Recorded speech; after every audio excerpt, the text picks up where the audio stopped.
За таны мэдгүй телевиз Монголын кикбокс тулааны спорттой холбоо хамтран бэлтгэдэг тулааны спорт нэвтрүүлгийн 202 дахь дугаар үзэгч та бүхэнд хүрж байна. Тэгээд энэ нэвтрүүлгээрээ Япон улсад зохиогддог World Max K1-ы Япон улсын 63 кг-ийн жингийн аваргыг шалруулахын тулаан үзүүлж байгаа.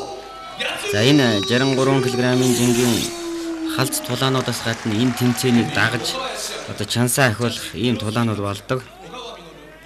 За энэ тулааны харагдаж байна. За энэ 70 кг-ийн жингийн чансаа ахиулах тулаан байгаа.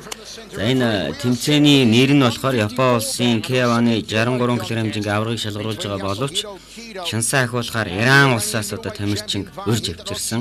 За Японы тамирчин Яшухиро Кидо, Иран улсын тамирчин Ваха Доросянрын хаз тулаанаас харагдаж байна.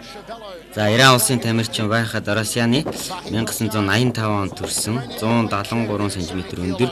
За биеийн жин 70 кг жинтэй. Ийм тамирчин байгаа. За энэ хар өнгийн бог нэмттэй цэнхэр өнгийн хөх өнгийн бэлэгтэй тамирчин бол Ираны тамирчин байгаа.